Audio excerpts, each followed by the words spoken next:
What's happening, family? Listen, I did two videos back to back, and those two videos have brought up so many different topics. But this video right here, we're going to talk about why the new supply is finished, like they done. And I'm going to tell y'all exactly why. So the first video that I did was about the narcissist soft discard. And the second video that I did was about the narcissist working in cycles. Those were my two most recent videos. If y'all haven't seen those, go back and watch those. And if y'all are new here, go ahead and subscribe to the channel. But listen, the narcissist that I was dealing with, I did a video about the cycles that the narcissist works in. The narcissist that I was dealing with worked on about 1.5 years to a 2-year cycle. That was her cycle of time that she used to like love bomb, groom, devalue, discard, go on to the next person. So she had like literally a 2-year time period where if things were going good, it could have ran a little bit longer, and if things were going bad, it could have been a little bit shorter. But in my situation, we never really had a lot of bad times until the third discard, like the final discard. That's when the bad times started really happening, and that's when she got pregnant with my son. So me knowing that the narcissist is working cyclically and she is working on that same cycle, like she literally didn't change her behavior, she just changed her target. And so she's going to go through that same exact 1.5 to 2-year cycle, which now y'all got to look at it like this. My son just turned 2 years old. So right now she's probably pretty much cycling out of the new supply. He's becoming old supply, and she's probably, going on to try to figure out how she can gain new supply from somewhere else. Now, what she tried to do was she tried to come back to me, but the fact that I would not accept that Hoover, and this is why, like, you guys got to stand on your Hoover, like stand on not going back to that Hoover. If you have gotten away and you have gotten out and you have gotten out, I ain't gonna say safely, because I'm pretty sure they left some type of damage in your life. But if you have gotten away from that situation and you have all your faculties still intact about yourself, man, take it as a blessing from God.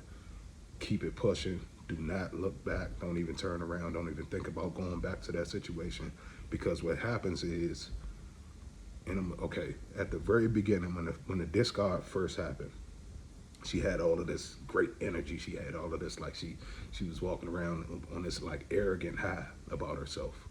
And, that went on for about the first maybe month or two, 2 or 3 months. But when I wasn't feeding into it, when I didn't care about what she was doing with the new supply, when I put all of my energy into the child that we had just had, thinking that, we were going to be good parents together. But when I saw that she was on a whole nother playing field, then I was like, okay. So I dedicated all of my time to focusing on myself, my spiritual growth, being a good father to my son, trying to get my financial situation in a place where I can be more in my son's life when he starts to have like activities and things like that I need to be there for, basketball, football, whatever it is that he likes to do. So it was, like I said, this 2-year cycle that just kept spinning and kept spinning. So it was almost like when the narcissist got with the new supply, they flipped the hourglass over and the sand started running out.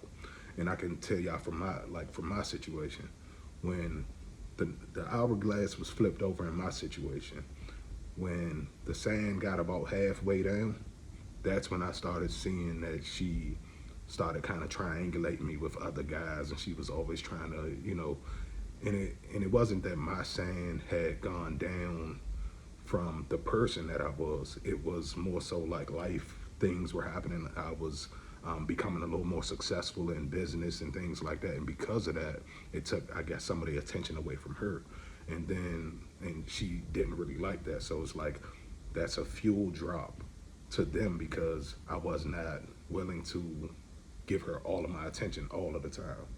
And so she started trying to, I noticed one day she got a phone call in front of me, and you could clearly hear that it was a guy, and you can clearly hear that she was trying to make me jealous by having this guy. It was almost like she set it up to where he called when she was in my house standing next to me.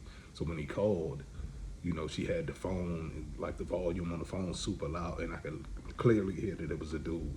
But that was like right around the time when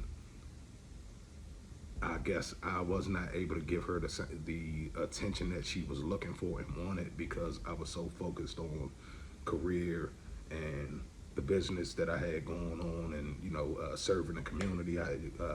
Like I said, I started a nonprofit organization, and we were doing a lot of community activities and all of that kind of stuff at that time. This was like right before COVID hit, so we were able to like get into the parks and planning and get involved with a lot of the churches in the area and things like that.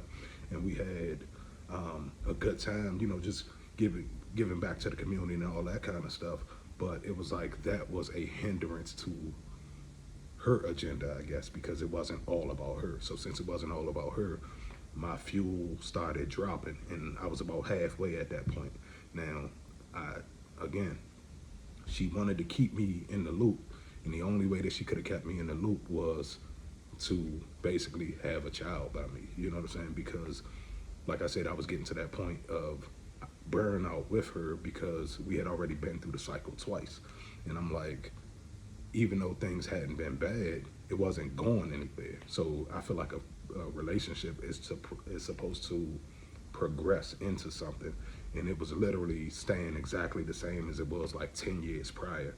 And I'm like, this is cool, but it ain't no growth. It's not going into any type of direction that's going to end up anywhere but with both of us being hurt in the situation. So it was like I started noticing that, and I was just like, look, I'm not willing to, just let us crash and burn like that.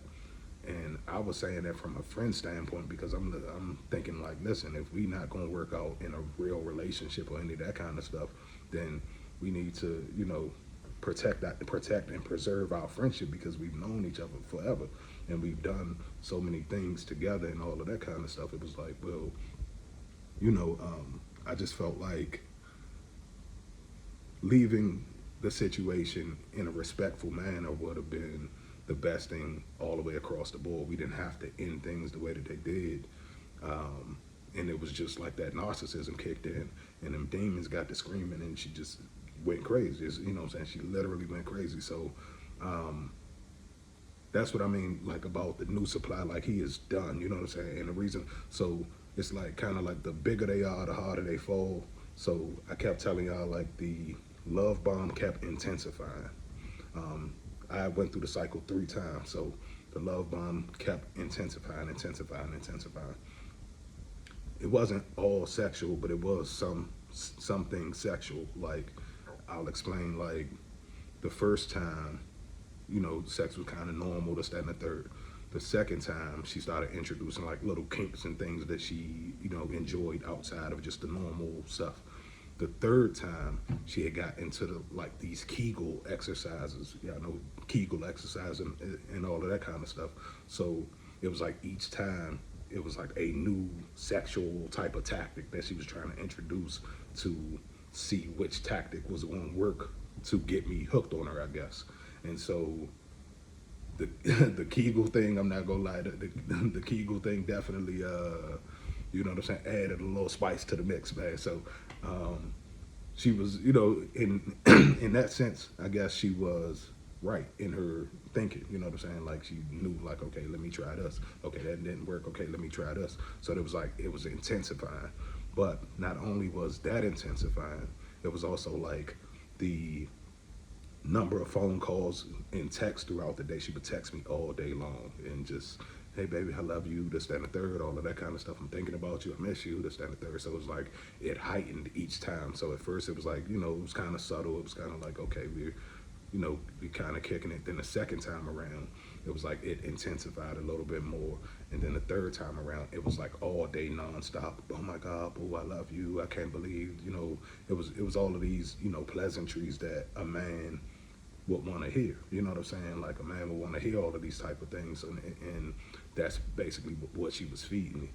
And so then the love bomb intensified again because it was like she would do more.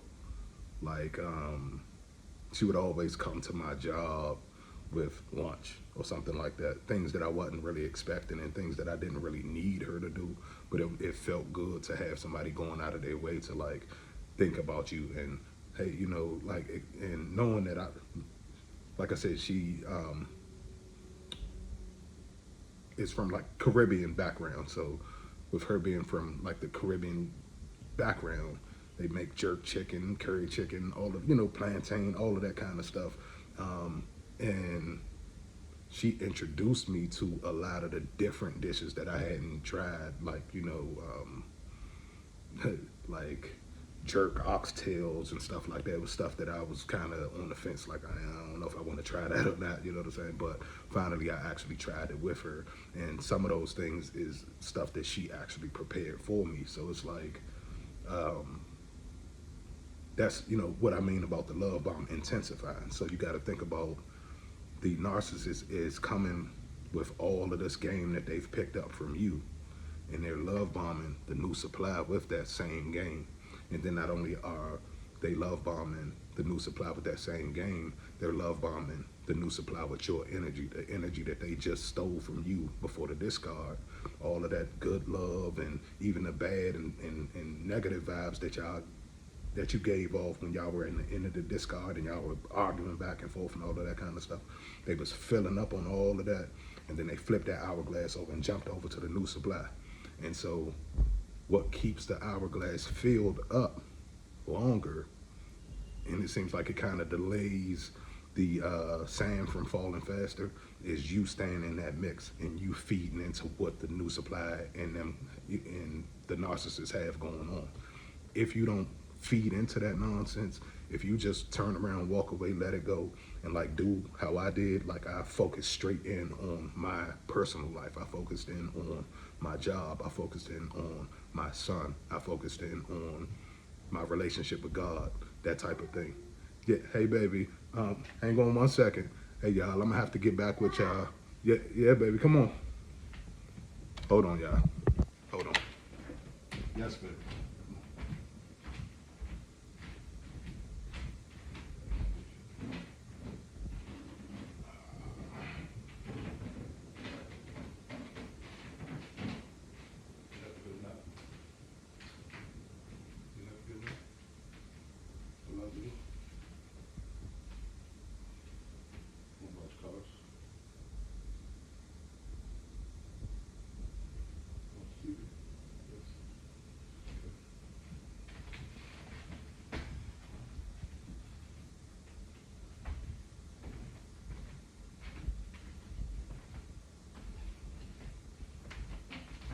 All right, y'all. Listen, the Boston woke up, so I'm gonna get with y'all a little bit later. Say hi, baby. Say hi. He just woke up, y'all. Hey, I'm gonna get with y'all later. I'll probably do a part 2 to this video to finish off what I was saying a few minutes ago. So I will get with y'all in a minute. Love y'all. I will talk to y'all soon.